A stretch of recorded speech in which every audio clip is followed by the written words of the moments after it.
पढ़ पढ़ इलम मलूक रिझावन ते क्या होया इस पढ़िया हो। हरगिज मक्खन मूल ना आवे फिट्टे दुध दे कड़िया हो। ते आख चंडोरा हथ की आयो इस अंगूरी चुनिया हो। ते एक दिल खस्ता राजी रखी बाहू लई इबादत वरिया हो। तेली भी कीता हाँ जी ते रुखा भी खादा। ਉਹਨੇ ਆਪਣੇ ਲਾਲਚ ਦੇ ਵਿੱਚ ਆਪਣੇ ਮਿਆਰ ਤੋਂ ਥੱਲੇ ਦਾ ਕੰਮ ਵੀ ਕੀਤਾ ਵਾਹ, ਹੈ ਜੀ ਲੇਕਿਨ ਵਾਹ। ਉਹਨੂੰ ਉਹਦਾ ਨਫਾ ਵੀ ਕੋਈ ਨਹੀਂ ਹੋਇਆ। ਗੁੱਜਾ ਵੈਰੀ ਮੰਦਾ ਹੁੰਦਾ ਹੈ।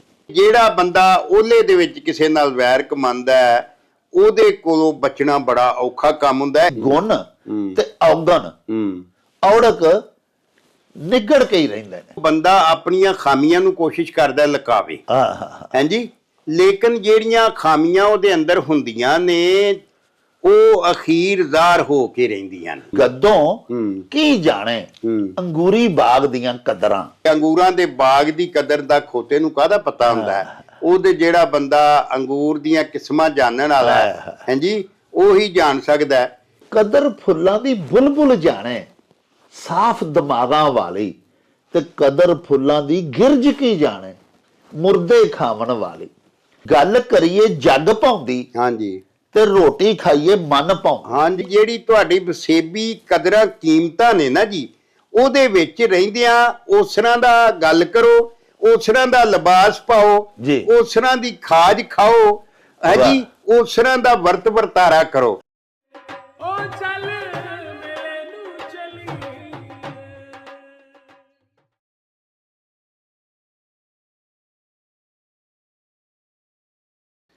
बिस्मिल्लाहिर्रहमानिर्रहीम।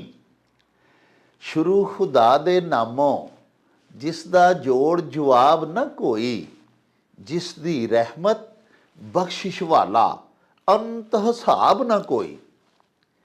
दुनिया भर विच वसन वाले पंजाबियों ते साडे प्यारे वेखन वालिओ अस्सलामु अलैकुम सत श्री अकाल नमस्कार ते ढेर ढेर सलामा।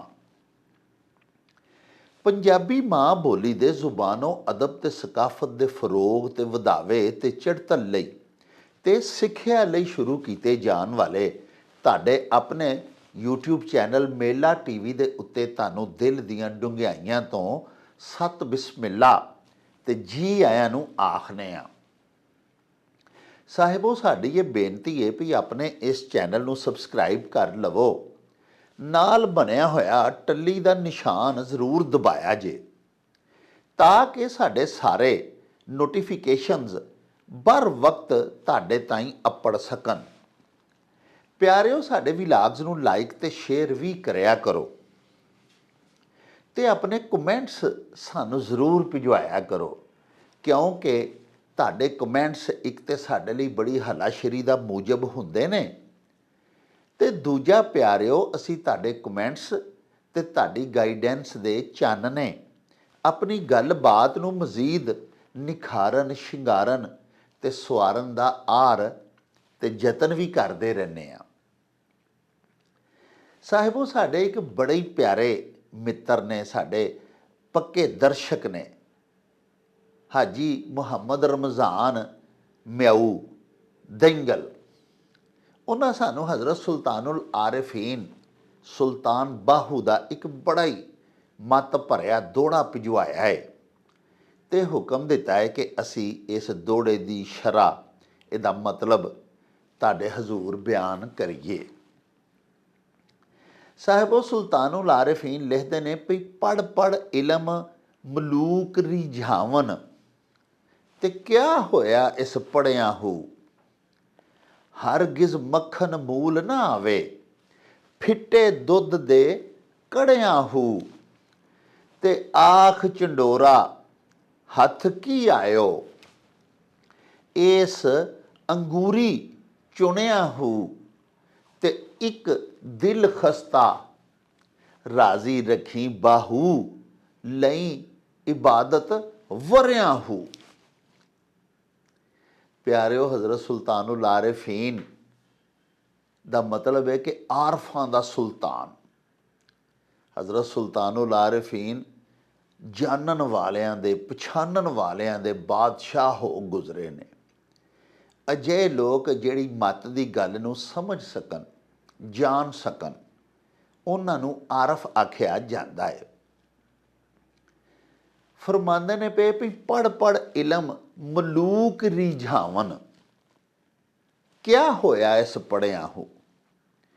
ਯਾਨੀ ਅਜਿਹੇ ਲੋਕ ਜਿਹੜੇ ਇਲਮ ਇਸ ਵਾਸਤੇ ਹਾਸਲ ਕਰਦੇ ਨੇ ਕਿ ਦੁਨਿਆਵੀ ਜਾਹੋ ਹਸ਼ਮ ਹਾਸਲ ਕਰ ਸਕਣ। ਮਲੂਕ ਪਿਆਰਿਓ, ਮਲਕ ਦੀ ਜਮ੍ਹਾਂ ਹੈ। ਇਹਦਾ ਮਤਲਬ ਹੁੰਦਾ ਬਹੁਤ ਸਾਰੇ ਬਾਦਸ਼ਾਹ। ਮਲਕ ਮੈਨੇ ਬਾਦਸ਼ਾਹ। ਤੇ ਮਲੂਕ ਪੰਜਾਬੀ ਦਾ ਇੱਕ ਅਜਿਹਾ ਲਫ਼ਜ਼ ਹੈ ਜਿਹਦਾ ਮਤਲਬ ਹੁੰਦਾ ਹੈ ਖੂਬਸੂਰਤ, ਪਿਆਰਾ, ਨਰਮੋ ਨਾਜ਼ਿਕ। ਉਹਨੂੰ ਵੀ ਮਲੂਕ ਆਖਿਆ ਜਾਂਦਾ ਹੈ, ਮਹਿਬੂਬ ਨੂੰ। ਤੇ ਹਜ਼ਰਤ ਪੇ ਫਰਮਾਉਂਦੇ ਨੇ ਵੀ ਪੜ੍ਹ ਪੜ੍ਹ ਇਲਮ ਮਲੂਕ ਰਿਝਾਵਨ। ਬਾਦਸ਼ਾਹਾਂ ਦੀ ਕਸੀਦਾ ਖਵਾਨੀ ਕਰਨ ਵਾਸਤੇ ਜਿਨ੍ਹਾਂ ਇਲਮ ਹਾਸਲ ਕੀਤਾ, ਸਾਹਿਬਾਨ ਇਕਤਦਾਰ, ਸਾਹਿਬਾਨ ਇਖਤਿਆਰ ਨੂੰ ਰਾਜ਼ੀ ਕਰਨ ਲਈ, ਉਹਨਾਂ ਨੂੰ ਰਿਝਾਉਣ ਲਈ। ਰਿਝਾਉਣ ਦਾ ਮਤਲਬ ਹੁੰਦਾ ਕਿਸੇ ਦੀ ਰਜ਼ਾ ਹਾਸਲ ਕਰਨਾ, ਕਿਸੇ ਦੀ ਰਗਬਤ, ਆਪਣੇ ਵੱਲ ਕਿਸੇ ਨੂੰ ਮੁਤਵੱਜੋ ਕਰਨਾ, ਉਹਦੀ ਤਾਰੀਫ ਕਰਨੀ, ਉਹਨੂੰ ਰਾਜ਼ੀ ਕਰਨਾ। ਤੇ ਆਖਦੇ ਨੇ ਕਿ ਅਜਿਹੇ ਲੋਕ ਜਿਹੜੇ ਇਲਮ ਹਾਸਲ ਕਰਦੇ ਨੇ ਬਾਦਸ਼ਾਹਾਂ ਨੂੰ, ਸਾਹਿਬਾਨ ਇਕਤਦਾਰ و ਇਖਤਿਆਰ ਨੂੰ ਰਾਜ਼ੀ ਕਰਨ ਵਾਸਤੇ, ਉਹਨਾਂ ਦੀ ਕਸੀਦਾ ਖਾਨੀ ਦੇ ਵਾਸਤੇ, ਜਾਂ ਇਸ਼ਕ ਮਜਾਜ਼ੀ ਦੇ ਵਿੱਚ ਆਪਣੇ ਮਹਿਬੂਬ ਜਿਹੜੇ ਬਣਦੇ ਨੇ ਦੁਨੀਆ ਦੇ ਵਿੱਚ, ਜਿਹੜੇ ਕਿਸੇ ਨਾਲ ਪਿਆਰ ਹੋ ਜਾਏ, ਆਪਣੇ ਮਹਿਬੂਬ ਨੂੰ, ਆਪਣੇ ਮਾਸ਼ੂਕ ਨੂੰ, ਉਹਦੇ ਹੁਸਨ ਦੀਆਂ ਤਾਰੀਫਾਂ ਕਰਨ ਦੇ ਵਾਸਤੇ ਜਿਹੜੇ ਲੋਕ ਇਲਮ ਹਾਸਲ ਕਰਦੇ ਨੇ, ਉਹਨਾਂ ਨੂੰ ਇਹ ਪਤਾ ਨਹੀਂ ਵੀ ਅਜਿਹਾ ਇਲਮ ਹਾਸਲ ਕਰਨ ਦਾ ਕੀ ਫਾਇਦਾ ਹੈ, ਕਿਆ ਹੋਇਆ ਇਸ ਪੜ੍ਹਿਆਂ ਹੋ। ਪਿਆਰਿਓ, ਇੱਕ ਲੋਕ ਇਲਮ ਹਾਸਲ ਕਰਦੇ ਨੇ ਬਾਦਸ਼ਾਹਾਂ ਨੂੰ ਰਿਝਾਵਨ ਦੇ ਵਾਸਤੇ, ਤੇ ਕੁਝ ਲੋਕ ਇਲਮ ਹਾਸਲ ਕਰਦੇ ਨੇ ਸ਼ਹਿਨਸ਼ਾਹਾਂ ਦੇ ਸ਼ਹਿਨਸ਼ਾਹ ਨੂੰ, ਆਪਣੇ ਅੱਲਾਹ ਪਾਕ ਨੂੰ ਰਿਝਾਵਨ ਤੇ ਰਾਜ਼ੀ ਕਰਨ ਦੇ ਵਾਸਤੇ। ਪਿਆਰਿਓ, ਕੁਝ ਲੋਕ ਅਜਿਹੇ ਨੇ ਜਿਹੜੇ ਇਲਮ ਹਾਸਲ ਕਰਦੇ ਨੇ ਦੁਨੀਆ ਕਮਾਉਣ ਦੇ ਵਾਸਤੇ। ਤੇ ਪਿਆਰਿਓ, ਕੁਝ ਲੋਕ ਅਜਿਹੇ ਨੇ ਜਿਹੜੇ ਇਲਮ ਹਾਸਲ ਕਰਦੇ ਨੇ ਅੱਲਾਹ ਪਾਕ ਸੱਚੇ ਸਾਈਂ ਨੂੰ ਮਨਾਉਣ ਦੇ ਵਾਸਤੇ। ਯਾਨੀ ਹਜ਼ੂਰ ਬਾਬਾ ਜੀ ਦੁਨਿਆਵੀ ਇਲਮ ਦੀ ਮੁਖਾਲਫਤ ਨਹੀਂ ਪਏ ਕਰਦੇ ਵੀ ਦੁਨੀਆਦਾਰੀ ਦੇ ਹਵਾਲੇ ਨਾਲ ਇਲਮ ਹਾਸਲ ਨਾ ਕਰੋ। ਉਹ ਕਹਿੰਦੇ ਨੇ ਬੇਸ਼ੱਕ ਬੇਤਹਾਸ਼ਾ ਇਲਮ ਹਾਸਲ ਕਰੋ, ਲੇਕਿਨ ਸਿਰਫ ਮਕਸਦ ਜਿਹੜਾ ਨਾ ਉਹ ਦੁਨੀਆ ਕਮਾਉਣਾ ਨਹੀਂ ਹੋਣਾ ਚਾਹੀਦਾ। ਇਲਮ ਅਜਿਹਾ ਹਾਸਲ ਕਰੋ ਜਿਹਦੇ ਨਾਲ ਤੁਸੀਂ ਆਪਣੀ ਦੁਨੀਆ ਵੀ ਸਵਾਰ ਲਵੋ ਔਰ ਆਪਣੀ ਆਖਰਤ ਵੀ ਸਵਾਰ ਲਵੋ। ਆਪਣੇ ਠੀਕ ਹੈ ਸਾਹਿਬਾਨ ਇਕਤਦਾਰ ਓ ਇਖਤਿਆਰ ਦੇ ਨਾਲ ਵੀ ਸੋਹਣਾ ਭਲਾ ਵਕਤ ਗੁਜ਼ਾਰੋ, ਲੇਕਿਨ ਆਪਣੇ ਬਾਦਸ਼ਾਹ ਨੂੰ ਵੀ ਤਾਂ ਮਨਾਉਣਾ ਹੈ ਨਾ। ਫਕੀਰ ਜਿਹੜਾ ਫਕੀਰ ਤੇ ਅੱਲਾਹ ਪਾਕ ਦਾ ਮੈਸੇਜ ਹਰ ਜਗ੍ਹਾ ਤੇ, ਹਰ ਮੁਕਾਮ ਤੇ ਜ਼ਰੂਰ ਅੱਲਾ ਦੇ ਬੰਦਿਆਂ ਨੂੰ ਪਹੁੰਚਾਉਂਦਾ ਹੈ। ਉਹ ਪੇ ਫਰਮਾਉਂਦੇ ਨੇ ਵੀ ਇਲਮ ਅਜਿਹਾ ਹਾਸਲ ਕਰੋ ਜਿਹਦੇ ਨਾਲ ਤੁਹਾਡੀ ਦੁਨੀਆ ਵੀ ਸੰਵਰੇ, ਲੇਕਿਨ ਤੁਹਾਡਾ ਰੱਬ ਵੀ ਰਾਜ਼ੀ ਹੋਵੇ। ਹਜ਼ਰਤ ਸੁਲਤਾਨੁਲ ਆਰਿਫੀਨ ਤੇ ਇੱਥੋਂ ਤੱਕ ਫਰਮਾਉਂਦੇ ਨੇ ਕਿ ਇਲਮੋਂ ਬਾਅਦ ਜੋ ਕਰੇ ਫਕੀਰੀ ਕਾਫਰ ਮਰੇ ਦੀਵਾਨਾ ਹੋ। ਯਾਨੀ ਮੈਂ ਅਰਜ਼ ਇਹ ਕਰਨਾ ਚਾਹੁੰਦਾ ਕਿ ਇਲਮ ਦੀ ਮੁਖਾਲਫਤ ਨਹੀਂ ਕਰਦੇ। ਹਜ਼ਰਤ ਤੇ ਫਰਮਾਉਂਦੇ ਨੇ ਕਿ ਫਕੀਰੀ ਦਾ ਵੀ ਜੇ ਭੇਸ ਬਦਲਣਾ ਹੀ ਆ, ਫਕਰ ਦੇ ਰਾਹ ਤੇ ਵੀ ਜੇ ਟੁਰਨਾ ਹੀ, ਤਾਂ ਪਹਿਲੇ ਇਲਮ ਹਾਸਲ ਕਰ। ਇਲਮੋਂ ਬਾਅਦ ਜੋ ਕਰੇ ਫਕੀਰੀ ਕਾਫਰ ਮਰੇ ਦੀਵਾਨਾ ਹੋ। ਇਲਮ ਬਹੁਤ ਜ਼ਰੂਰੀ ਹੈ, ਲੇਕਿਨ ਅਜਿਹਾ ਇਲਮ ਜਿਹੜਾ ਪਿਆਰਿਓ ਸਿਰਫ ਖੁਦ ਪ੍ਰਸਤੀ, ਖੁਦ ਗਰਜ਼ੀ ਦੇ ਵਾਸਤੇ ਹਾਸਲ ਕੀਤਾ ਜਾਏ, ਜ਼ਾਤੀ ਮੁਫਾਦਾਤ ਦੀ ਆਬ ਯਾਰੀ ਦੇ ਵਾਸਤੇ ਕੀਤਾ ਜਾਏ, ਆਪਣੇ ਹਾਕਮਾਂ ਨੂੰ ਰਾਜ਼ੀ ਕਰਨ ਦੇ ਵਾਸਤੇ ਹਾਸਲ ਕੀਤਾ ਜਾਏ, ਉਹ ਇਲਮ ਦਾ ਕੀ ਫਾਇਦਾ। ਉਹਦੇ ਨਾਲ ਮੇਰਾ ਆਪਣਾ ਆਪ ਤੇ ਸੌਰ ਗਿਆ। ਚਲੋ ਬਾਦਸ਼ਾਹਾਂ ਦੇ ਮੈਂ ਕਰੀਬ ਹੋ ਜਾਵਾਂਗਾ, ਮੁਕਰਮ ਹੋ ਜਾਵਾਂਗਾ, ਉਹਨਾਂ ਦੀਆਂ ਕਸੀਦਾ ਖਵਾਨੀਆਂ ਕਰਾਂਗਾ ਤੇ ਚਲੋ ਮਾਲ ਮਤਾ ਦੁਨੀਆ ਦਾ ਮੈਨੂੰ ਹਾਸਲ ਹੋ ਜਾਏਗਾ। ਲੇਕਿਨ ਉਸ ਇਲਮ ਨਾਲ ਮੇਰਾ ਰੱਬ ਰਾਜ਼ੀ ਤੇ ਨਾ ਹੋਇਆ। ਇਲਮ ਤੇ ਇੱਕ ਨੂਰ ਹੈ, ਔਰ ਨੂਰ ਜਿਹੜਾ ਉਹਦੇ ਨਾਲ ਆਲਾ ਦੁਆਲਾ ਵੀ ਰੋਸ਼ਨ ਹੋਣਾ ਚਾਹੀਦਾ। ਸਿਰਫ ਆਪਣਾ ਆਪ ਜਿਹੜਾ ਆਪਣੇ ਲਈ ਰੋਸ਼ਨਾਈ ਨਹੀਂ ਲੱਭਣੀ ਚਾਹੀਦੀ। ਇਹੋ ਗੱਲ ਹਜ਼ਰਤ ਸੁਲਤਾනුਲ ਆਰਫੀਨ ਪੈ ਫਰਮਾਉਂਦੇ ਨੇ ਭਈ ਪੜ੍ਹ ਪੜ੍ਹ ਇਲਮ ਮਲੂਕ ਰਿਝਾਵਨ। ਮੈਂ ਇਲਮ ਹਾਸਲ ਕਰਕੇ ਆਪਣੇ ਵਕਤ ਦੇ ਬਾਦਸ਼ਾਹ ਨੂੰ ਰਾਜ਼ੀ ਕਰ ਲੈਣਾ। ਜ਼ਾਹਿਰ ਹੈ ਮੈਨੂੰ ਉਹ ਫਿਰ ਇਨਾਮਾਤ ਤੇ ਨਵਾਜ਼ਸ਼ਾਤ ਅੱਗੋਂ ਪਰਤਾਵੇ 'ਚ ਦੇਗਾ ਕਾਫੀ, ਤੇ ਮੈਂ ਤੇ ਅਮੀਰ ਹੋ ਗਿਆ, ਰੱਜ ਪੁੱਜ ਗਿਆ। ਲੇਕਿਨ ਪਿਆਰਿਓ ਮੇਰੇ ਵਸੇਬ ਨੂੰ ਕੀ ਮਿਲਿਆ? ਲੁਕਾਈ ਨੂੰ ਅੱਲਾਹ ਪਾਕ ਦੇ ਬੰਦਿਆਂ ਵਾਸਤੇ ਅਗਰ ਮੈਂ ਇੱਕ ਫਾਇਦੇਮੰਦ ਇਨਸਾਨ ਨਹੀਂ ਤੇ ਮੇਰੇ ਜਿਉਣ ਦਾ ਕੋਈ ਫਾਇਦਾ ਨਹੀਂ।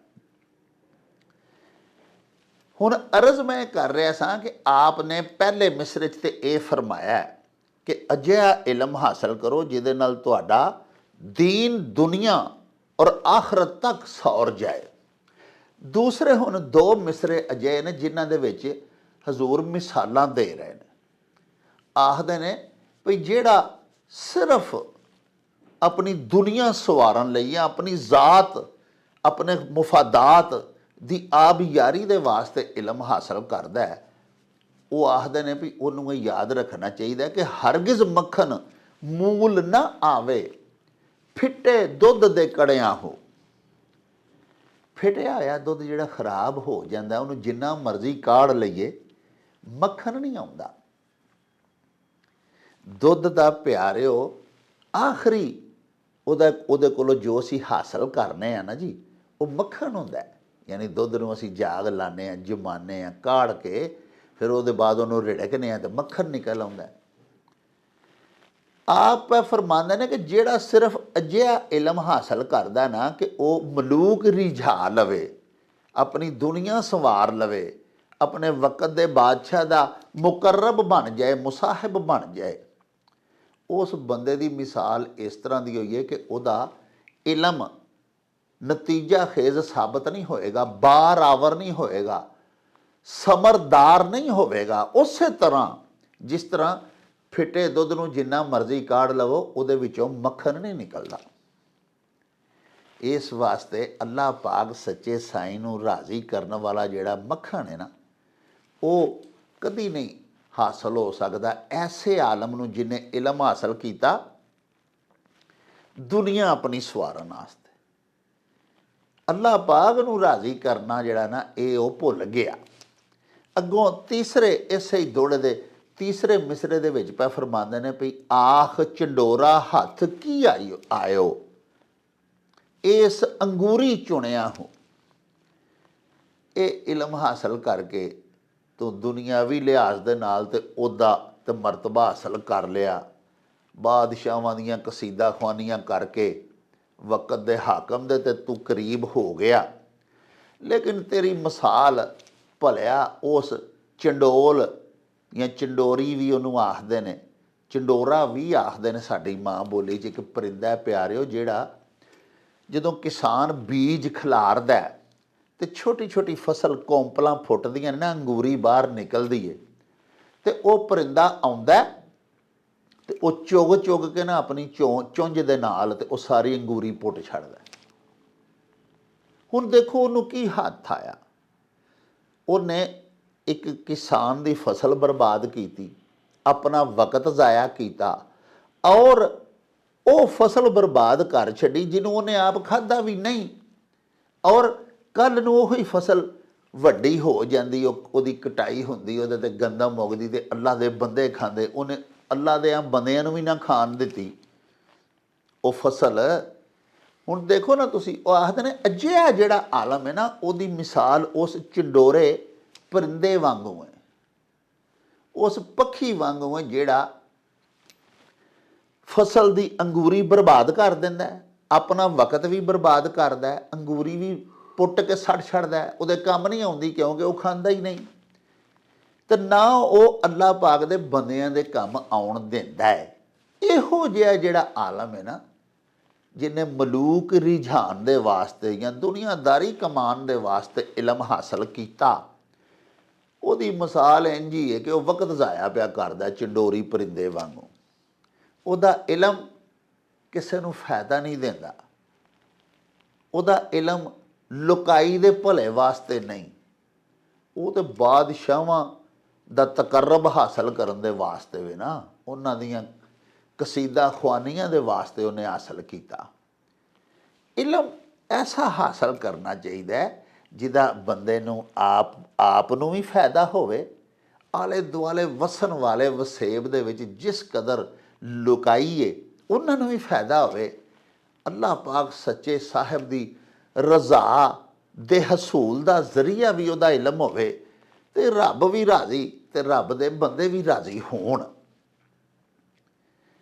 ਤੇ ਆਖਰੀ ਮਿਸਰੇ ਦੇ ਵਿੱਚ ਵੇਖੋ ਫਿਰ ਦੱਸ ਛੱਡਦੇ ਨੇ ਕਿ ਇਹਦਾ ਤਰੀਕਾ ਕੀ ਹੈ, ਉਹ ਕਿਆ ਇਲਮ ਤੈਨੂੰ ਹਾਸਲ ਕਰਨਾ ਚਾਹੀਦਾ। ਆਖਦੇ ਨੇ ਵੀ ਇੱਕ ਦਿਲ ਖਸਤਾ ਰਾਜ਼ੀ ਰੱਖੀ ਹਜ਼ਰਤ ਬਾਹੂ ਤੇ ਲਈ ਇਬਾਦਤ ਵਰਿਆਂ ਹੋ। ਉਹ ਜੇ ਤੂੰ ਇਲਮ ਹਾਸਲ ਕਰਕੇ ਅੱਲਾਹ ਪਾਕ ਦੇ ਆ ਬੰਦਿਆ,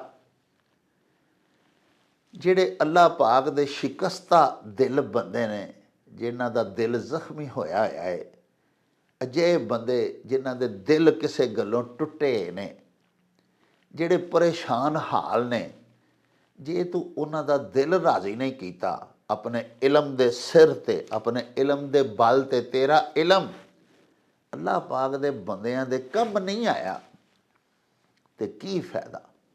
ਤੇ ਜੇ ਤੂੰ ਆਪਣੇ ਇਲਮ ਨੂੰ ਬਰੂਏ ਅਮਲ ਲਿਆਂਦਿਆਂ ਹੋਇਆਂ ਕਿਸੇ ਮਸਕੀਨ ਦੇ, ਕਿਸੇ ਮੁਹਤਾਜ ਦੇ, ਕਿਸੇ ਕਮਜ਼ੋਰ ਦੇ, ਕਿਸੇ ਸ਼ਿਕਸਤਾ ਦਿਲ ਦੇ, ਕਿਸੇ ਜ਼ਖਮੀ ਕਲਬ ਵਾਲੇ ਬੰਦੇ ਦੀ ਤਾਲੀਫ ਦਾ ਸਾਮਾਨ ਕਰ ਦਿੱਤਾ ਤੇ ਲਈ ਇਬਾਦਤ ਵਰਿਆਂ ਹੋ। ਇੰਝ ਹੀ ਸਮਝ ਨਹੀਂ ਕਿ ਤੂੰ ਕਈ ਸਾਲਾਂ ਦੀ, ਸਾਲ ਦੀ, ਸੈਂਕੜੋਂ ਸਾਲਾਂ ਦੀ ਤੂੰ ਇਬਾਦਤ ਦਾ ਅੱਲਾਹ ਪਾਕ ਸੱਚੇ ਸਾਹਿਬ ਕੋਲੋਂ ਅਜਰ ਤੇ ਸਵਾਬ ਹਾਸਲ ਕਰ ਲਿਆ ਹੈ।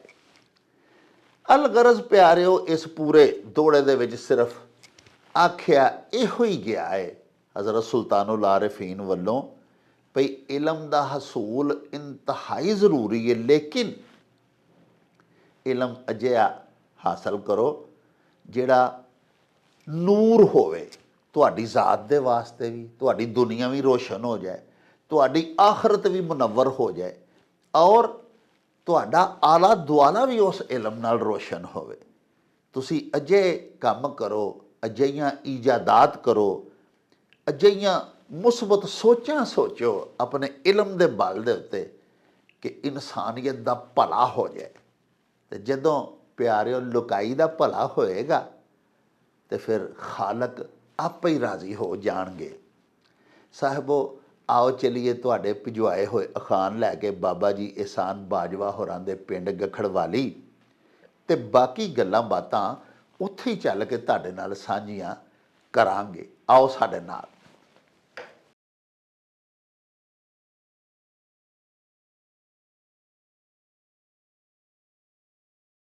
अस्सलाम वालेकुम जनाब अली बाजवा साहब जी। वालेकुम सलाम डॉक्टर साहब, खैरियां हो जी? खैरियां हो जनाब, की हाल? बड़ी मेहरबानी सर, बड़ी तुहाडी नवाज़िश है। ते अज फिर जनाब सब तो पहला ਜਿਹੜਾ ਅਖਾਨ ਹੈ ਨਾ ਜੀ ਜੀ ਉਹ ਸਾਡੇ ਇੰਡੀਆ ਤੋਂ ਜਿਹੜੇ ਬੜੇ ਪਰਮਾਨੈਂਟ ਸਾਡੇ ਵਿਊਅਰ ਨੇ ਜੀ ਚੀਮਾ ਮੰਗਟਾਂ ਵਾਲਾ ਜੀ ਆਪ ਵੀ ਮਾਸ਼ਾਅੱਲਾ ਬੜੇ ਭਰਪੂਰ ਜੱਟ ਨੇ ਤੇ ਬੜੇ ਮਾਰੂਫ ਸ਼ਖਸੀਅਤ ਨੇ। ਹਾਂਜੀ ਉਹਨਾਂ ਜਨਾਬ ਅਖਾਨ ਭਜਵਾਇਆ ਹੈ ਵੀ ਤੇਲੀ ਵੀ ਕੀਤਾ ਹਾਂਜੀ ਤੇ ਰੁੱਖਾ ਵੀ ਖਾਦਾ। ਹਾਂਜੀ, ਇਸ ਅਖਾਨ ਵਿੱਚ ਜਿਹੜੀ ਜ਼ਾਹਰੀ ਗੱਲ ਤੇ ਨਜ਼ਰ ਆਉਂਦੀ ਹੈ ਉਹ ਇਹ ਵੇ ਵੀ ਬੰਦਾ ਜਿਵੇਂ ਆਪਣੇ ਸਟੈਂਡਰਡ ਤੋਂ ਕਿਸੇ ਘੱਟ ਦੇ ਸਟੈਂਡਰਡ ਨਾਲ ਇਸ ਲਾਲਚ ਦੇ ਉੱਤੇ ਰਿਸ਼ਤੇਦਾਰੀ ਕਰ ਲਵੇ, ਜਾਂ ਕਿਸੇ ਬੀਬੀ ਨੇ ਕਿਸੇ ਰੰਡੀ ਨੇ ਨਿਕਾਹ ਕਰ ਲਿਆ ਇਸ ਖਿਆਲ ਨਾਲ ਵੀ ਮੈਂ ਰੋਟੀ ਸਲੱਬੀ ਖਾਵਾਂਗੀ, ਹਾਂਜੀ, ਤੇ ਚੋਪੜੀ ਹੋਈ ਰੋਟੀ ਮੈਨੂੰ ਨਸੀਬ ਹੋਏਗੀ, ਮੈਂ ਤੇਲ ਵਾਲੇ ਪਰੌਂਠੇ ਪਕਾਵਾਂਗੀ। ਜ਼ਾਹਰ ਤੇਲੀ ਦੇ ਘਰ ਤੇਲ ਛੇਲ ਤੇ ਹੁੰਦਾ ਖੁੱਲਾ ਜੀ, ਹਾਂਜੀ ਖੁੱਲਾ ਹੁੰਦਾ, ਤੇ ਉਹ ਕਰਕੇ ਵੀ ਜੇ ਉਹਨੂੰ ਵਿਚਾਰੀ ਨੂੰ ਉਹ ਰੋਟੀ ਜਿਹੜੀ ਹੈ ਤਲੂਖਣ ਦੀ ਤਫੀਕ ਨਹੀਂ ਮਿਲੀ ਜਾਂ ਗਿੱਲੀ ਮਤਲਬ ਪਰੌਂਠੇ ਖਾਣ ਦੀ ਤੌਫੀਕ ਨਹੀਂ ਲੱਭੀ ਤੇ ਮਤਲਬ ਇਹਦਾ ਮਤਲਬ ਇਹ ਹੀ ਹੋਇਆ ਕਿ ਉਹਨੇ ਆਪਣੇ ਲਾਲਚ ਦੇ ਵਿੱਚ ਆਪਣੇ ਮਿਆਰ ਤੋਂ ਥੱਲੇ ਦਾ ਕੰਮ ਵੀ ਕੀਤਾ ਹਾਂਜੀ, ਲੇਕਿਨ ਉਹਨੂੰ ਉਹਦਾ ਨਫਾ ਵੀ ਕੋਈ ਨਹੀਂ ਹੋਇਆ ਹਾਂਜੀ। ਤੇ ਜਦੋਂ ਮਤਲਬ ਇਸ ਅਖਾਣ 'ਚ ਇਹੀ ਦੱਸਿਆ ਗਿਆ ਕਿ ਜਦੋਂ ਬੰਦਾ ਕੋ ਆਪਣੇ ਮਿਆਰ ਤੋਂ ਜਾਂ ਆਪਣਾ ਜਿਹੜਾ ਇੱਕ ਲੈਵਲ ਹੁੰਦਾ ਹੈ ਉਹਦੇ ਤੋਂ ਥੱਲੇ ਦਾ ਕੋਈ ਕੰਮ ਕਿਤੇ ਮਤਲਬ ਇਹ ਕਿ ਤੁਸੀਂ ਥੋੜ ਦਾ ਮਾਰਿਆ ਬੰਦਾ ਅੱਛਾ ਇਸ ਤਰ੍ਹਾਂ ਦਾ ਕਰ ਲੈਂਦਾ ਵੀ ਚੱਲ ਯਾਰ ਗੁਜ਼ਾਰਾ ਹੋ ਜਾਏਗਾ, ਟੁੱਕਰ ਤੇ ਸਲੱਬਾ ਖਾਂਦੇ ਰਹਾਂਗੇ, ਲੇਕਿਨ ਫੇਰ ਵੀ ਉਹ ਗੱਲ ਨਸੀਬ ਨਾ ਹੋਏ, ਉਸ ਵੇਲੇ ਅਖਾਣ ਬੋਲਦੇ ਨੇ। ਵਾਹ ਲਓ ਜੀ ਸਾਹਿਬ, ਉਹ ਤੇਲੀ ਵੀ ਕੀਤਾ ਤੇ ਰੁੱਖਾ ਵੀ ਖਾਦਾ। ਯਾਨੀ ਕਿਸੇ ਸ਼ਖਸੀਅਤ ਬਾਰੇ ਜਦੋਂ ਤੁਸੀਂ ਕੋਈ ਐਸੀ ਤਵੱਕੋ ਲਾ ਲੈਂਦੇ ਹੋ, ਕੋਈ ਐਸੀ ਉਮੀਦ ਵਾਬਸਤਾ ਕਰ ਲੈਂਦੇ ਹੋ ਕਿਸੇ ਨਾਲ ਭਈ ਉਹਦੇ ਕੋਲ ਜਾਇਆ ਮੇਰਾ ਇਹ ਕੰਮ ਹੋ ਜਾਏਗਾ, ਤੇ ਉੱਥੇ ਜਾ ਕੇ ਵੀ ਨਾ ਹੋਵੇ। ਮਿਸਾਲ ਦੇ ਤੌਰ ਤੇ ਜਿਵੇਂ ਬਾਜਵਾ ਸਾਹਿਬ ਦੱਸਿਆ ਵੀ ਤੇਲੀ ਤੇ ਕੰਮ ਹੀ ਤੇਲ ਦਾ ਕਰਦਾ, ਉਹਦੇ ਤੇ ਸਾਰੇ ਦੁਕਾਨ 'ਚ ਉਹਦੇ ਕੋਲੂ ਤੇ ਤੇਲ ਹੀ ਤੇਲ ਹੁੰਦਾ, ਤੇ ਉਹਦੀ ਜਨਾਨੀ ਨੂੰ ਰੋਟੀ ਚੋਪੜਨ ਜੋਗਾ ਵੀ ਤੇਲ ਨਾ ਲੱਭੇ ਤੇ ਫਿਰ ਉਹਦਾ ਉਸ ਬੰਦੇ ਤੇਲੀ ਨਾਲ ਵਿਆਹ ਕਰਨ ਦਾ ਫਿਰ ਕੀ ਫਾਇਦਾ ਹੋਇਆ। ਸੋ ਅਜਿਹੇ ਮੌਕੇ ਤੇ ਇਹ ਅਖਾਣ ਬੋਲਿਆ ਜਾਂਦਾ ਹੈ ਕਿ ਜਿੱਥੇ ਕੋਈ ਤਵੱਕੋ ਕਿਸੇ ਨਾਲ ਵਾਬਸਤਾ ਕਰਕੇ ਬੰਦਾ ਉੱਥੇ ਜਾਏ, ਲੇਕਿਨ ਉੱਥੋਂ ਉਹਦਾ ਕੰਮ ਹੀ ਨਾ ਹੋਵੇ। ਦੂਜੇ ਲਫ਼ਜ਼ਾਂ ਦੇ ਵਿੱਚ ਪਿਆਰਿਓ, ਇਹ ਵੀ ਇਸ ਅਖਾਣ 'ਚ ਮੱਤ ਹੈ ਵੀ ਸਾਨੂੰ ਤਵੱਕੋਆਤ ਸਿਰਫ ਸੱਚੇ ਸਾਹਿਬ ਨਾਲ ਹੀ ਵਾਬਸਤਾ ਕਰਨੀਆਂ ਚਾਹੀਦੀਆਂ ਨੇ। ਲੋ ਜੀ ਬਾਜਵਾ ਸਾਹਿਬ, ਦੂਸਰਾ ਅਖਾਣ ਸਾਨੂੰ ਭਿਜਵਾਇਆ ਮੁਹੰਮਦ ਯੂਸਫ ਢਿੱਲੋਂ ਜੀ, ਤੁਹਾਡੇ ਬੜੇ ਮੱਦਾਹ ਨੇ, ਤੁਹਾਡੇ ਯਾਰ ਬੇਲੀ ਵੀ ਨੇ ਤੇ ਬੜੇ ਦਾਨਸ਼ਵਰ ਨੇ, ਪੰਜਾਬੀ ਦਾਨ ਨੇ ਹਾਂਜੀ ਜੀ। ਉਹਨਾਂ ਅਖਾਣ ਭਿਜਵਾਇਆ ਕਿ ਗੁੱਜਾ ਵੈਰੀ ਮੰਦਾ ਹੁੰਦਾ ਹੈ। ਹਾਂਜੀ, ਇਹ ਵੇਖੋ ਨਾ ਜੀ, ਤੁਸੀਂ ਜਦੋਂ ਆਪਣੀ ਜ਼ਿੰਦਗੀ ਦੇ ਵਿੱਚ ਜਿਹੜੇ ਬੰਦੇ ਦੇ ਤੁਹਾਨੂੰ ਪੂਰਾ ਵਿਸ਼ਵਾਸ ਹੁੰਦਾ ਹੈ ਹਾਂਜੀ ਕਿ ਆ ਮੇਰੇ ਨਾਲ ਕੋਈ ਬੁਰਾ ਕੰਮ ਨਹੀਂ ਕਰਨ ਲੱਗਾ, ਮੇਰੀ ਕੋਈ ਬੁਰਾਈ ਉਹਲੇ ਜਾਂ ਸਾਹਮਣੇ ਜਾਂ ਕੰਡ ਪਿੱਛੇ ਨਹੀਂ ਕਰਨ ਲੱਗਾ ਹਾਂਜੀ, ਤੇ ਜ਼ਾਹਰ ਬੰਦਾ ਹਰ ਵੇਲੇ ਤੁਸੀਂ ਕਿੰਨਾ ਕੁ ਆਪਣੇ ਆਪ ਦਾ ਧਿਆਨ ਰੱਖ ਸਕਦੇ ਹੋ, ਤੇ ਜਿਹਦੇ ਨਾਲ ਤੁਹਾਡਾ ਜ਼ਾਹਰਾ ਵੈਰ ਹੋਵੇ ਹਾਂਜੀ ਉਹਦੇ ਕੋਲ ਤੇ ਤੁਸੀਂ ਬਚ ਬਚਾ ਸਕਦੇ ਹੋ ਕਿਸੇ ਹਿਸਾਬ ਨਾਲ, ਮਤਲਬ ਉਹਦਾ ਪਾਸਾ ਵਲਾ ਕੇ ਲੰਘ ਗਿਆ, ਉਹਦਾ ਬੰਨਾ ਵਲਾ ਕੇ ਲੰਘ ਗਿਆ ਹਾਂਜੀ, ਉਹਦੇ ਸਾਹਮਣੇ ਨਾ ਆਏ ਵੀ ਕੋਈ ਗੱਲਬਾਤ ਨਾ ਹੋਏ। ਲੇਕਿਨ ਜਿਹੜਾ ਬੰਦਾ ਜਿਹਨੂੰ ਅੰਗਰੇਜ਼ੀ ਚਾਹੁੰਦੇ ਨੇ ਵੁਲਫ ਇਨ ਸ਼ੀਪਸ ਕਲੌਥਿੰਗ ਹਾਂਜੀ, ਜਿਹੜਾ ਬੰਦਾ ਮਤਲਬ ਇਹ ਕਿ ਬਘਿਆੜ ਦੇ ਭੇਡ ਦੇ ਕੱਪੜੇ ਪਾ ਕੇ ਤੇ ਹੋਵੇ ਬਘਿਆੜ ਹਾਂਜੀ, ਤੇ ਉਹਦੇ ਕੋਲੋਂ ਬਚਣਾ ਬੜਾ ਔਖਾ ਕੰਮ ਹੈ, ਕਿਉਂਕਿ ਉਹਦਾ ਪੁੱਠ ਤੇ ਸਿੱਧ ਦਾ ਪਤਾ ਨਹੀਂ ਲੱਗਦਾ। ਔਰ ਅੱਲਾ ਦਾ ਵੀ ਹੁਕਮ ਹੈ ਕਿ ਬੰਦੇ ਦੀ ਪੁੱਠ ਸਿੱਧ ਇੱਕੋ ਜਿਹੀ ਹੋਣੀ ਚਾਹੀਦੀ ਹਾਂਜੀ, ਜਿਹੋ ਜਿਹਾ ਉਹਦਾ ਜ਼ਾਹਰ ਹੈ ਉਹੋ ਜਿਹਾ ਉਹਦਾ ਬਾਤਨ ਹੋਣਾ ਚਾਹੀਦਾ ਹੈ। ਤੇ ਜਿਹੜਾ ਬੰਦਾ ਉਹਲੇ ਦੇ ਵਿੱਚ ਕਿਸੇ ਨਾਲ ਵੈਰ ਕਮਾਉਂਦਾ ਹੈ ਉਹਦੇ ਕੋਲੋਂ ਬਚਣਾ ਬੜਾ ਔਖਾ ਕੰਮ ਹੁੰਦਾ ਹੈ। ਇਸ ਵਾਸਤੇ ਕਿ ਬੰਦਾ ਸਮਝਦਾ ਵੀ ਇਹ ਤੇ ਮੇਰੇ ਨਾਲ ਵੈਰ ਕਮਾਉਂਦਾ ਹੀ ਨਹੀਂ, ਉੱਤੋਂ ਤੇ ਉਹ ਪੁੱਛ ਕਰੀ ਜਾਂਦਾ, ਪਿਆਰ ਮੁਹੱਬਤ ਦੀਆਂ ਗੱਲਾਂ ਕਰੀ ਜਾਂਦਾ, ਅੰਦਰੋਂ ਜੜ੍ਹਾਂ ਵੱਢੀ ਜਾਂਦਾ ਹਾਂਜੀ। ਤੋ ਇਹੋ ਜਿਹੇ ਲੋਕ ਜਿਹੜੇ ਨੇ ਨਾ ਇਹ ਬਹੁਤ ਹੀ ਭੈੜੇ ਹੁੰਦੇ, ਖਤਰਨਾਕ ਹੁੰਦੇ ਹਾਂਜੀ ਸਾਹਿਬੋ। ਗੁੱਜਾ ਵੈਰੀ ਭੈੜਾ ਹੁੰਦਾ ਹੈ। ਵੇਖੋ ਨਾ, ਇੱਕ ਵੈਰੀ ਹੈ, ਇੱਕ ਤੁਹਾਡਾ ਦੁਸ਼ਮਣ ਹੈ, ਜਿਹੜਾ ਜ਼ਾਹਰਾ ਦੁਸ਼ਮਣ ਹੈ, ਖੁੱਲਾ ਦੁਸ਼ਮਣ ਹੈ, ਤੁਹਾਨੂੰ ਪਤਾ ਹੈ ਸਾਫ਼ ਵੀ ਸਾਡੀ ਇਹਦੇ ਨਾਲ ਵੀ ਦੁਸ਼ਮਣੀ ਚੱਲਦੀ ਹੈ, ਤੁਸੀਂ ਉਹਦੇ ਵੱਲੋਂ ਹੁਸ਼ਿਆਰ ਰਹੋਗੇ, ਉਹ ਤੁਹਾਡੇ ਵੱਲੋਂ ਹੁਸ਼ਿਆਰ ਰਹੇਗਾ। ਤੇ ਇੱਕ ਬੰਦਾ ਬਾਜਵਾ ਸਾਹਿਬ ਫਰਮਾਇਆ ਵੀ ਦੋਹਰੀ ਸ਼ਖਸੀਅਤ ਦਾ ਹਾਮਿਲ ਹੈ। ਉਹ ਜਿਵੇਂ ਆਂਦੇ ਨੇ ਭਈ ਉੱਤੋਂ ਮੀਆਂ ਤਸਬੀ ਤੇ ਵਿੱਚੋਂ ਮੀਆਂ ਕਸਬੀ, ਉੱਤੋਂ ਬਜ਼ਾਹਿਰ ਉਹ ਬੜਾ ਤੁਹਾਡੇ ਸਾਹਮਣੇ ਜਦੋਂ ਆਉਂਦਾ ਹੈ ਤੇ ਬੜਾ ਨੇਕ ਨਮਾਜ਼ੀ ਬਣ ਕੇ, ਬੜਾ ਤੁਹਾਡਾ ਹਮਦਰਦ, ਤੇ ਵਿੱਚੋਂ ਅੰਦਰੋਂ ਉਹ ਪੂਰਾ ਕੀਨਾ ਔਰ ਬੁਗਜ਼ ਰੱਖਦਾ ਹੈ, ਔਰ ਕੋਸ਼ਿਸ਼ ਕਰਦਾ ਵੀ ਕਿ ਮੈਨੂੰ ਵੇਲਾ ਮਿਲੇ, ਕੋਈ ਮੌਕਾ ਹੱਥ ਆਵੇ ਤੇ ਮੈਂ ਇਹਦੀਆਂ ਜੜ੍ਹਾਂ ਵੱਢਾਂ। ਅਜਿਹੇ ਬੰਦੇ ਕੋਲੋਂ ਤੇ ਫਿਰ ਬੜਾ ਸਖਤ ਹੁਸ਼ਿਆਰ ਰਹਿਣਾ ਪੈਂਦਾ, ਪਰ ਸਿਆਪਾ ਇਹ ਵੇ ਕਿ ਉਹ ਸਾਹਮਣੇ ਜ਼ਾਹਿਰ ਹੋ ਕੇ ਤੇ ਦੁਸ਼ਮਣੀ ਕਰਦਾ ਨਹੀਂ, ਤੇ ਬੰਦਾ ਹੁਸ਼ਿਆਰ ਕੀ ਹੋਵੇ, ਬੰਦਾ ਫਿਰ ਵਸਾਹ 'ਚ ਮਾਰਿਆ ਜਾਂਦਾ ਹੈ।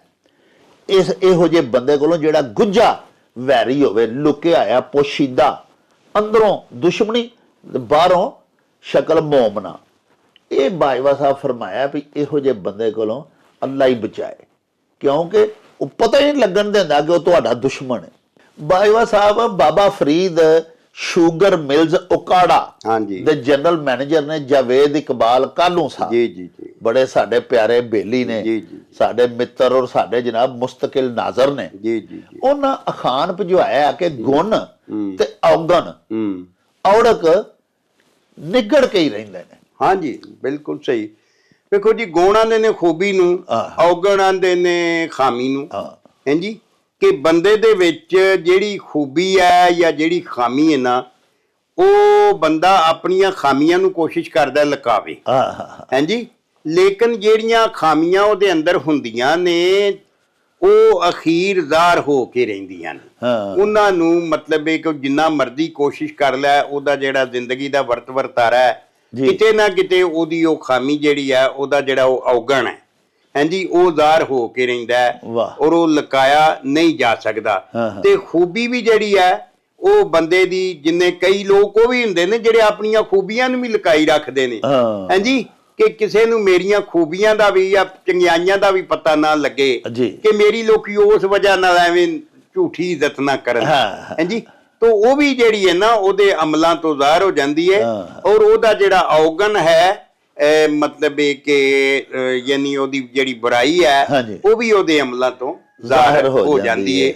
ਪਰ ਪਤਾ ਲੱਗਦਾ ਵਾਹ ਪਿਆ ਜਾਂ ਰਾਹ ਪਿਆ। ਹਾਂਜੀ, ਕਿ ਜਿਸ ਤਰ੍ਹਾਂ ਖਾਨ ਹੈ ਕਿ ਵਾਹ ਪਿਆ ਜਾਣੀਏ, ਜਦੋਂ ਵੀ ਉਹਦੇ ਨਾਲ ਵਾਹ ਪਵੇਗਾ ਤੁਹਾਨੂੰ ਉਹਦੀਆਂ ਖੂਬੀਆਂ ਖਾਮੀਆਂ ਦਾ ਪਤਾ ਲੱਗ ਜਾਏ। ਲੋ ਜੀ ਸਾਹਿਬੋ, ਗੁਣ ਤੇ ਔਗਣ ਔੜਕ ਨਿਖੜ ਕੇ ਹੀ ਰਹਿੰਦੇ ਨੇ। ਬਾਈਵਾ ਸਾਹਿਬ ਦੱਸਿਆ ਵੀ ਕਿਸੇ ਬੰਦੇ 'ਚ ਕੋਈ ਸਿਫਤ ਹੋਵੇ, ਕੋਈ ਖੂਬੀ ਹੋਵੇ, ਕੋਈ ਭਲਾਈ ਹੋਵੇ, ਉਹ ਵੀ ਇੱਕ ਦਿਨ ਮੰਜ਼ਰ ਆਮ ਤੇ ਆ ਹੀ ਜਾਂਦੀ ਹੈ। ਤੇ ਇਸੇ ਤਰ੍ਹਾਂ ਹੀ ਕਿਸੇ ਬੰਦੇ ਦੇ ਵਿੱਚ ਕੋਈ ਬੁਰਾਈ ਹੋਵੇ, ਕੋਈ ਖਾਮੀ ਹੋਵੇ, ਕੋਈ ਕੱਜੀ ਹੋਵੇ, ਕੋਈ ਟੇਢ ਹੋਵੇ, ਤੇ ਉਹ ਜਿੰਨਾ ਮਰਜ਼ੀ ਪਿਆ ਉਹਨੂੰ ਲੁਕਾਏ ਤੇ ਲੁਕਾਉਣ ਦੀ ਕੋਸ਼ਿਸ਼ ਕਰੇ, ਇੱਕ ਦਿਨ ਉਹਦੇ ਹੱਥੋਂ ਕੋਈ ਅਜਿਹਾ ਅਮਲ ਜ਼ਰੂਰ ਹੋ ਜਾਂਦਾ ਹੈ ਬਈ ਉਹ ਬੰਦਾ ਨੰਗਾ ਹੋ ਜਾਂਦਾ ਹੈ ਔਰ ਉਹ ਸਾਹਮਣੇ ਆ ਜਾਂਦੀ ਹੈ ਉਹਦੀ ਉਹ ਬਦਸਿਫਤੀ, ਉਹਦੀ ਉਹ ਖਾਮੀ। ਸੋ ਬੰਦੇ ਨੂੰ ਉਹ ਹੀ ਆਪਣੇ ਆਪ ਨੂੰ ਜ਼ਾਹਿਰ ਕਰਨਾ ਚਾਹੀਦਾ ਜੋ ਅਸਲ ਦੇ ਵਿੱਚ ਉਹ ਹੁੰਦਾ ਹੈ। ਬਾਈਵਾ ਸਾਹਿਬ, ਲਈਆ ਤੋਂ ਵਸੀਮ ਸ਼ਹਿਜ਼ਾਦ ਹੋਰਾਂ ਨੇ ਅਖਾਣ ਭਜਵਾਇਆ ਵੀ ਗੱਦੋਂ ਕੀ ਜਾਣੇ ਅੰਗੂਰੀ ਬਾਗ ਦੀਆਂ ਕਦਰਾਂ।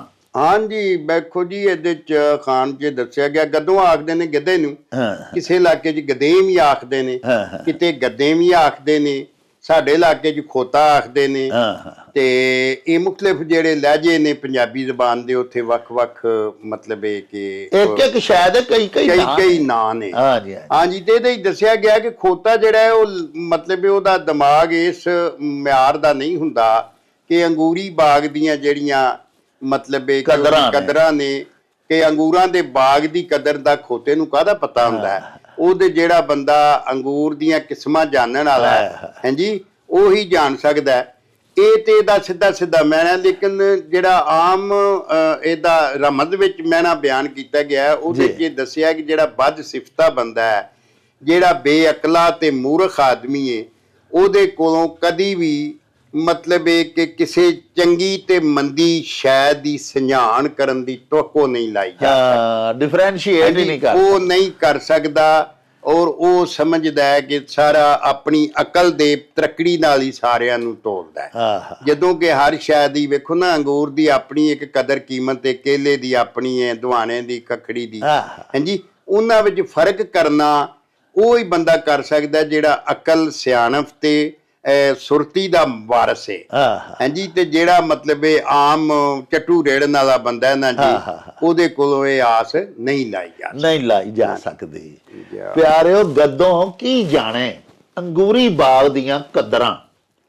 ਹਜ਼ਰਤ ਮੀਆਂ ਮੁਹੰਮਦ ਬਖਸ਼ ਸਾਹਿਬ ਦਾ ਇੱਕ ਬੜਾ ਹੀ ਸੋਹਣਾ ਸ਼ੇਰ ਹੈ, ਆਪ ਸਰਕਾਰ ਲਿਖਿਆ ਸੀ ਵੀ ਕਦਰ ਫੁੱਲਾਂ ਦੀ ਬੁਲਬੁਲ ਜਾਣੇ ਸਾਫ਼ ਦਿਮਾਗਾਂ ਵਾਲੀ, ਤੇ ਕਦਰ ਫੁੱਲਾਂ ਦੀ ਗਿਰਜ ਕੀ ਜਾਣੇ ਮੁਰਦੇ ਖਾਵਣ ਵਾਲੀ।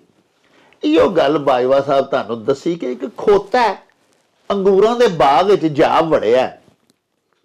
ਹੁਣ ਸਾਹਿਬੋ, ਉਹਨੂੰ ਅੰਗੂਰਾਂ ਦੀ ਕਦਰ ਦਾ ਕੀ ਪਤਾ ਹੈ?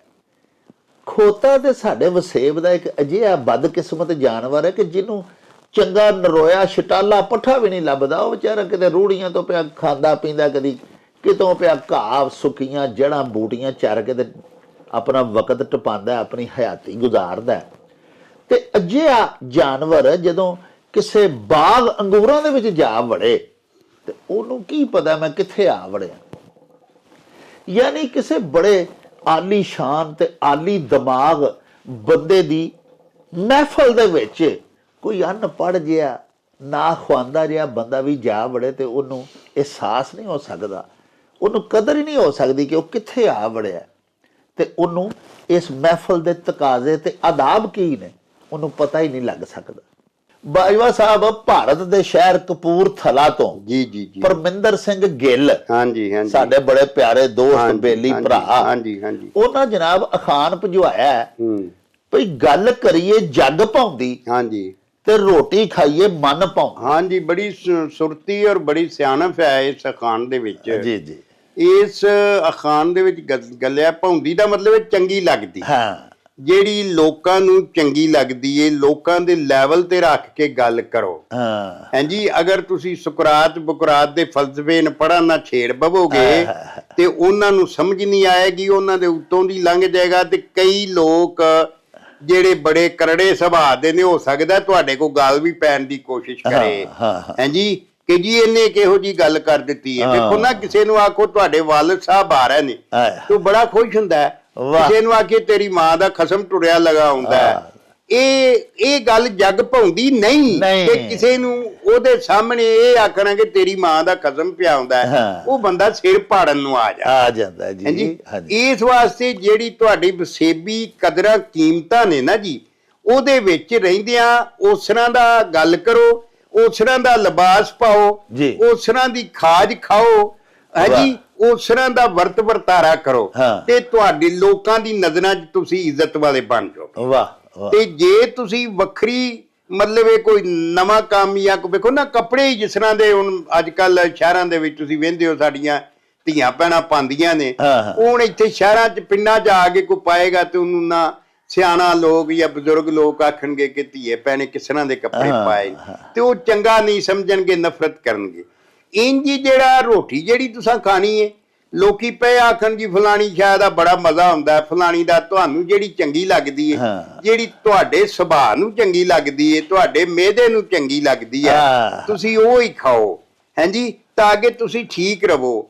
ਰੋਟੀ ਤੇ ਸਿਰਫ ਖਾਣੀ ਹੈ ਵੀ ਮੈਂ ਜ਼ਿੰਦਾ ਰਵਾਂ ਬਸ, ਤੇ ਇਹ ਤੇ ਨਹੀਂ ਆਖਣਾ ਵੀ ਮੈਂ ਖਾਣ ਲਈ ਜ਼ਿੰਦਾ ਰਹਿਣਾ ਹੈ ਤੇ ਮੈਂ ਖਾਈ ਲਗਾ ਜਾਵਾਂ। ਤੋ ਹਰ ਕੰਮ ਜਿਹੜਾ ਉਹ ਜਿਹੜੇ ਵਸੇਬ ਦੇ ਮਤਲਬ ਵੇਖੋ ਨਾ ਜੀ, ਇੱਕ ਬੰਦਾ ਇੱਕ ਲੱਤ ਨੂੰ ਪਜਾਮਾ ਪਾ ਲੇ ਜਾਂ ਸ਼ਲਵਾਰ ਪਾ ਲੇ ਤੇ ਦੂਜੀ ਚ ਹੋਏ ਹੀ ਨਾ, ਤੇ ਉਹ ਲੋਕੀ ਜੁੱਤੀਆਂ ਫੇਰਨਗੇ ਉਹਨੂੰ ਵੀ ਇਹ ਕੀ ਘੜੀ ਫਿਰਨਾ ਹਾਂਜੀ।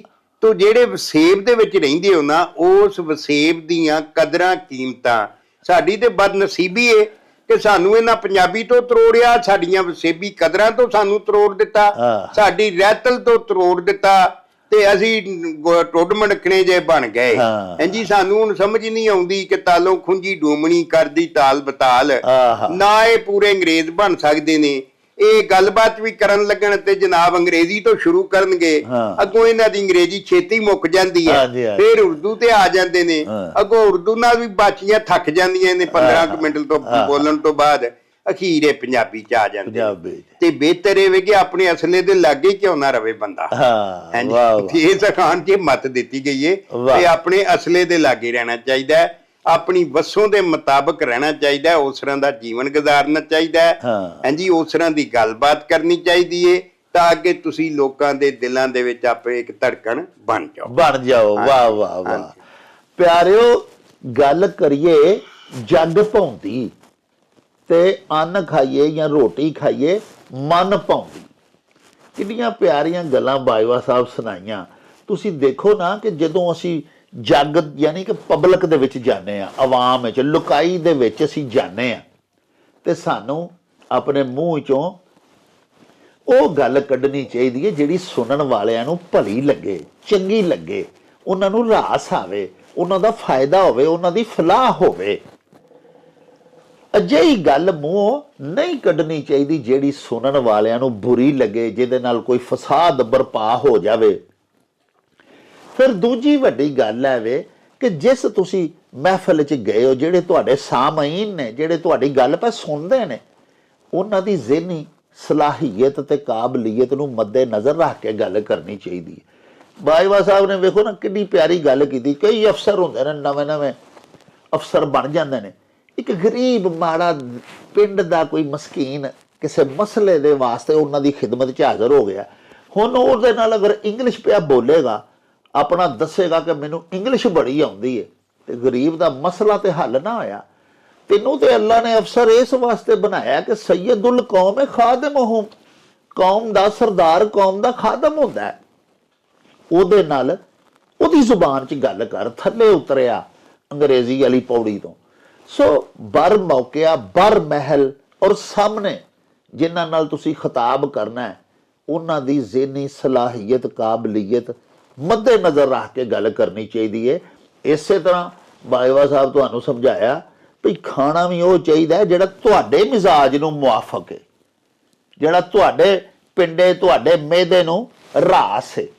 ਬਹੁਤਾ ਅੰਨ ਵੇਖ ਕੇ ਜਾਂ ਕਿਤੇ ਮੁਹਦ ਦੀ ਦਾਵਤ ਵੇਖ ਕੇ ਤੇ ਐਵੇਂ ਅੰਨੇ ਵਾਹ ਖਾ ਕੇ ਤੇ ਬਿਮਾਰ ਹੋ ਜਾਣਾ ਤੇ ਬਾਅਦ ਵਿੱਚ ਡਾਕਟਰਾਂ ਕੋਲ ਇਲਾਜ ਕਰਾਉਂਦੇ ਆ ਫਿਰਨਾ, ਇਹ ਕੋਈ ਅਕਲਮੰਦੀ ਦੀ ਬਾਤ ਨਹੀਂ। ਤੇ ਪਿਆਰਿਓ, ਇਹਦੇ ਨਾਲ ਹੀ ਸਾਡੇ ਇਸ ਵਿਲਾਗ ਦਾ ਸਮਾਂ ਵੀ ਬੀਤ ਗਿਆ ਏ।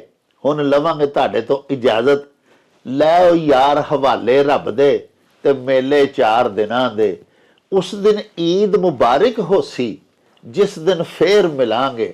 ਰੱਬ ਰਾਖਾ ਤੇ ਅੱਲਾ ਬੇਲੀ।